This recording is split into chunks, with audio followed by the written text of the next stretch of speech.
राजनीति में क्या होने वाला है। पीएम नरेंद्र मोदी, नेता प्रतिपक्ष राहुल गांधी, प्रियंका गांधी, यूपी के सीएम योगी आदित्यनाथ, अखिलेश यादव, ममता बनर्जी और बीजेपी के नए कार्यकारी अध्यक्ष नितिन नबीन के लिए कैसा रहेगा 2026। सबसे पहला सवाल पश्चिम बंगाल से ले लेते हैं, क्योंकि यहां पर विधानसभा के चुनाव होने वाले हैं। इसीलिए पहला सवाल पश्चिम बंगाल के मुख्यमंत्री ममता बनर्जी से। इस बार ममता बनर्जी और पश्चिम बंगाल की कुंडली में क्या है? तो डॉक्टर वाई राखी, सबसे पहले ये आपसे ही सवाल, ममता बनर्जी का भविष्य क्या नजर आता है आपको? नमस्कार, देखने वाले सभी लोगों को पहले नववर्ष की बहुत बहुत शुभकामनाएं। अगर ममता जी की बात की जाए तो सबसे पहले हमें अपने ग्रहों की चाल भी देखनी होगी। इस बार जब 2026 शुरू होगा तो उस टाइम पर जो शुक्र ग्रह है वो अस्त होगा। हालांकि चंद्रमा अपनी उच्च की राशि में है, लेकिन इसके बावजूद भी करीबन फरवरी मार्च तक महिलाओं के लिए समय थोड़ा सा ठीक ठाक है।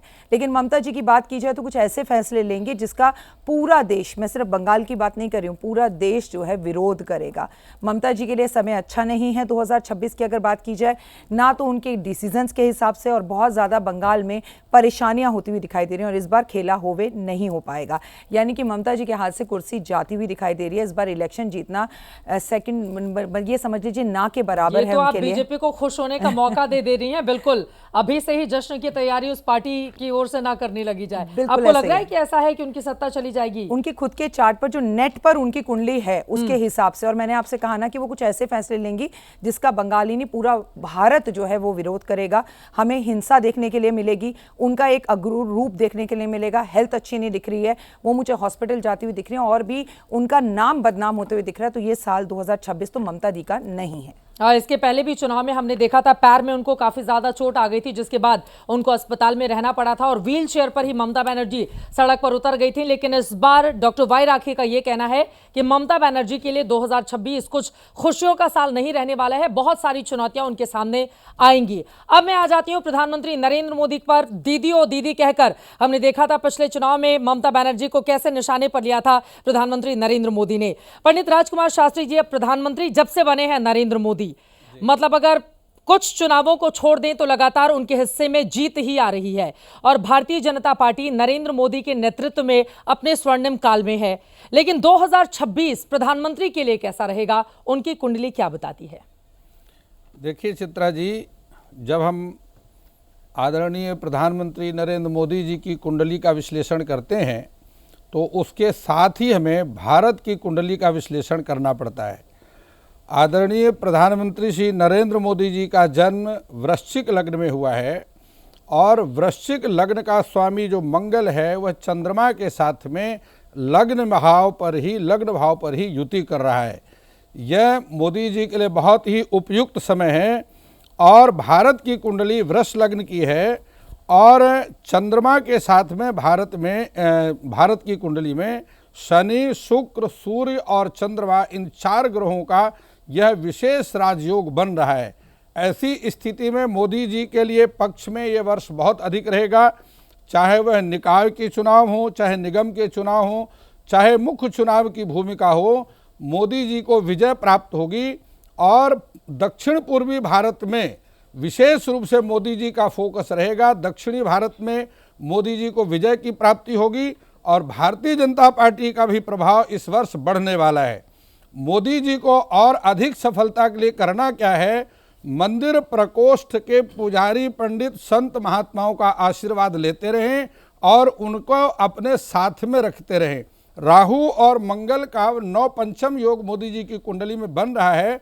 उन्हें अपने स्वास्थ्य को बहुत ध्यान रखना चाहिए और विरोधियों से सावधान रहने की आवश्यकता। एक छोटा सा जवाब मैं आपसे और चाहूंगी राजकुमार शास्त्री जी। हम सब जानते हैं प्रधानमंत्री नरेंद्र मोदी के जितने भी विरोधी हैं, चाहे गुजरात में मुख्यमंत्री के तौर पर देखें या फिर देश में जब से वो प्रधानमंत्री बने, सभी इतने ज्यादा कमजोर हैं कि उनके आसपास भी वो खड़े नजर नहीं आते हैं।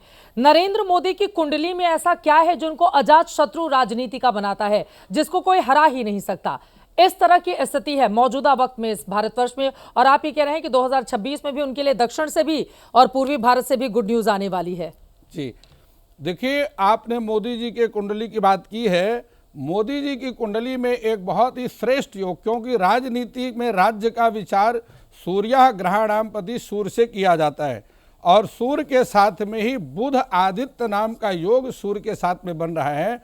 और बुध अपनी मूल त्रिकोण राशि जो कि कन्या राशि पर स्थित है, यह बुध की अपनी राशि भी है, यहाँ बुध उच्च के भी होते हैं और कन्या राशि पर यह बुध की मूल त्रिकोण राशि भी है। यह योग हमेशा ही, और आप यह कह दीजिए कि शत्रुहंता योग का निर्माण कर रहा है। दूसरी बात, पंचम भाव में बैठा हुआ राहु जो कि छठे भाव का व्यय भाव है, तो यद भावगतौ वापि यद भावेश संयुतौ तत्फलानि प्रबलौ प्रदशेताम तमोग्रह।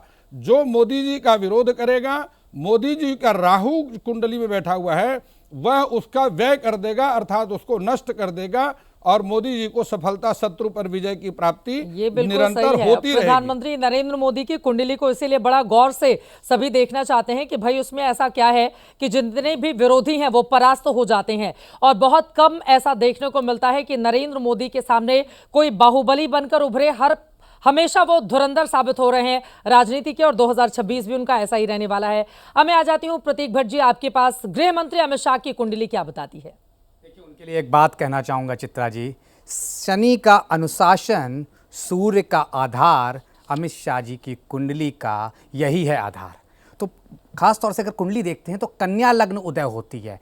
कन्या लग्न में बुध बड़ा मजबूत स्थिति में बैठा है, तो इसीलिए स्टॉक ब्रोकर से काम शुरू हुआ और आज की डेट में समन्वय का काम देखिए आप, जहां सरकार नहीं बन रही होती वहां पे भी बनवा ले जाते हैं, जहां सीटें कम पड़ती हैं, ये कहीं ना कहीं उनका मैजिक है, इसीलिए चाणक्य नाम मिला।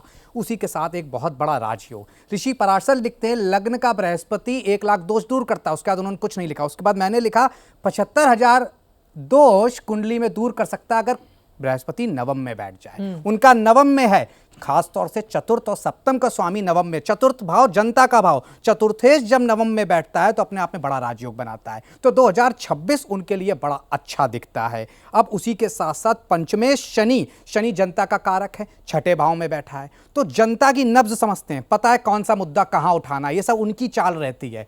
छठे में बैठे होने की वजह से वो भी अजात शत्रु, शत्रुहंत योग बना दिया शनि ने, कोई उनके सामने भी नहीं टिक पाता है। समस्या बस एक दिख रही है, बृहस्पति में बुध फिर केतु की जो अंतर अभी रहेंगी 26 और 27 में, इनको थोड़ा हेल्थ इशू आएगा चित्रा जी। उसके इतर अगर बात करी जाए राजनीति पे तो इनका वर्चस्व, सूर्य का अधिकार इनकी कुंडली में साफ दिखता है, उसी के आधार पे ये कहीं ना कहीं फ्रंट फुट पे रहने वाले हैं। 2026 आप कह सकती हैं कि अमित शाह और मोदी जी की जोड़ी वापस धमाल मचाएगी। मतलब जोड़ी कमाल करने वाली है। और 2026 के लिए अमित शाह ने लक्ष्य भी निर्धारित कर रखा है नक्सलवाद से भारत को मुक्ति दिलाने का। तो लग रहा है कि ये भी हो ही जाएगा, क्योंकि अभी से 2025 से ही उसके संकेत हमें मिलने शुरू हो गए थे। अब मैं आ जाती हूं सचिन शिरोमणि जी आपके पास। राहुल गांधी, चूंकि लगातार हार के बाद उनके ऊपर सवाल पूछे गए, 2014 से कांग्रेस पार्टी एक तरह से उन्हीं का नेतृत्व है डायरेक्टली या फिर इनडायरेक्टली, लेकिन हार का सामना क्योंकि तीसरी बार भी मोदी की सरकार बन गई। ऐसे में राहुल गांधी के लिए 2026 कैसा रहने वाला है?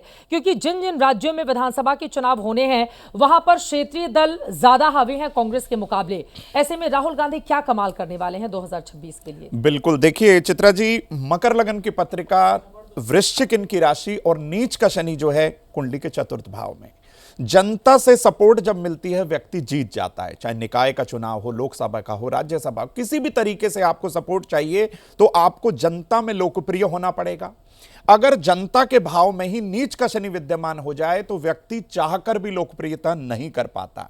द्वितीय भाव में बैठा हुआ राहु, षष्ठेश पंचम भाव में, यानी कि बुद्धि के द्वारा ऐसे कुछ कार्य कर गिरना, ऐसे कुछ बात बोल देना जनता के बीच में कि वो हंसी का पात्र बन जाएं। तो ये भी कहीं ना कहीं ग्रहों के कारण ही होता है। व्यक्ति इसके अंदर स्वयं नहीं, इसके लिए मैं दोषी मानता हूं उनको, लेकिन यह है कि आप इस बात पर यह कह सकते हैं कि षष्ठेश का पंचम को पीड़ित करना, द्वितीय भाव के अंदर राहु का बैठना, कुछ इस तरीके की बातें कर देना जो उनको लोकप्रियता नहीं दिला पाता।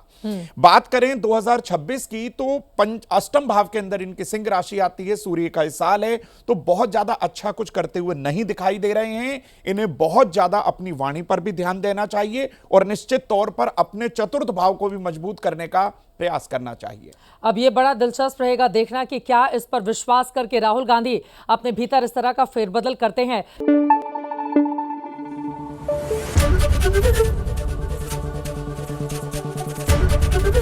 एबीपी न्यूज आपको रखे आगे।